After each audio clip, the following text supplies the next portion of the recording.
Am I the asshole for refusing to attend my best friend's wedding after she replaced me as maid of honor because I'm too fat, I'm pregnant, and asking her to pay me back for everything?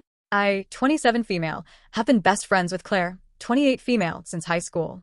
When she asked me to be her maid of honor, I was thrilled and went all out to make her wedding special. I paid for the bridal shower, bachelorette party, a weekend trip, decorations, and other expenses, spending several $1,000s. While it was a lot of money for my husband and me, I wanted to make her big day perfect because she's like family to me. 2 months ago, I shared that I'm 4 months pregnant. Claire congratulated me but started acting distant afterward. She excluded me from conversations about the wedding and made passive comments about how hard it is to coordinate when people are distracted. I brushed it off, thinking it was wedding stress. A few days ago, she sat me down and told me she didn't want me in the wedding anymore. Her reason? I'm getting too fat, and she doesn't want me in the pictures. She said she has a specific vision for her wedding, and I no longer fit it. I was devastated. I asked if this was about my pregnancy, but she insisted it wasn't personal. She said she was replacing me as maid of honor with another friend who fit her aesthetic. I told her if I wasn't in the wedding, I wouldn't attend at all. I also handed her the receipts for everything I'd paid for and told her she or her fiancé needed to reimburse me since I'd only spent that money as her maid of honor. Claire flipped out, calling me selfish and accusing me of trying to ruin her wedding. She said it was tacky to ask for the money back and that expenses like these were my responsibility as maid of honor. I reminded her that she removed me from that role, so those expenses were no longer mine. Since then, Claire, her fiancé, and even her family have been spamming me with calls and texts. They're accusing me of being petty and overreacting because of pregnancy hormones. They're also saying I should have just let it go and written off the money because weddings are stressful, and Claire didn't mean to hurt me. My husband has been incredibly supportive and says I did the right thing. He's furious at how Claire treated me and agrees that I shouldn't be out thousands of dollars for a wedding I'm not part of. I feel heartbroken and humiliated by someone I thought was my best friend. Still, the constant backlash has made me second-guess myself. Am I the asshole for standing up for myself and asking for reimbursement? Should I have just quietly stepped aside? Am I the asshole for inviting my family to my 24 female and my fiancé's 25 female wedding against her wishes? Throw away just to be safe. Me and my fiancé, let's call her Alex for anonymity's sakes, just got engaged.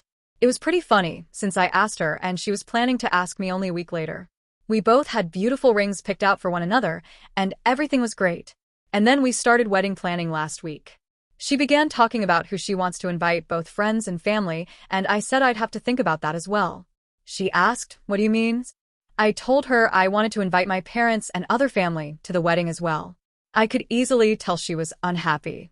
For context, most of my family is perfectly fine. It's my mother that's the problem. Way back when, in 2016, I came out to my parents. My dad was very accepting and happy for me. At first, my mom didn't say anything, which I thought was just her quietly going along with it.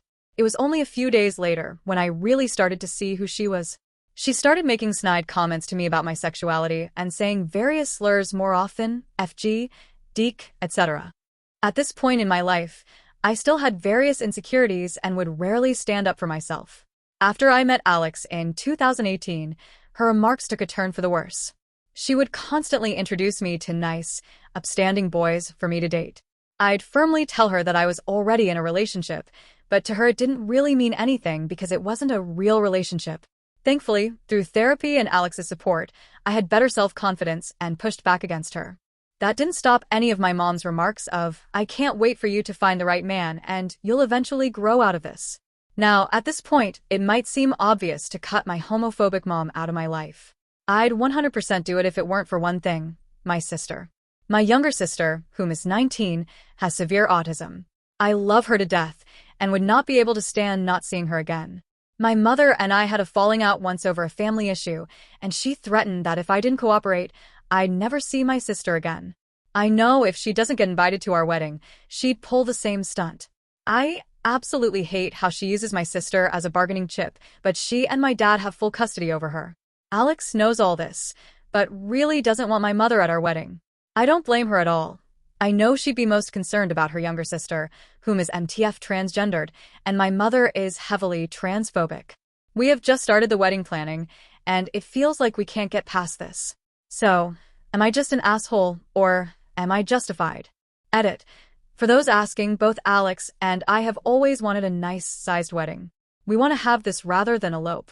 Also, My father has kind of been walked on at least for my whole life, so I'm not sure if he'll go against his wife. Quick update. I've been discussing with Alex, and we have agreed to not include my mother at our wedding, no matter what happens. We have not told her that she will not be allowed to come. I will also be having a sit-down talk with my father about my mom's possible outburst over this later this week. Alex will be joining us, and we will also discuss the situation with my sister. I hope everything goes well. I've appreciated all the responses and advice. Thank you.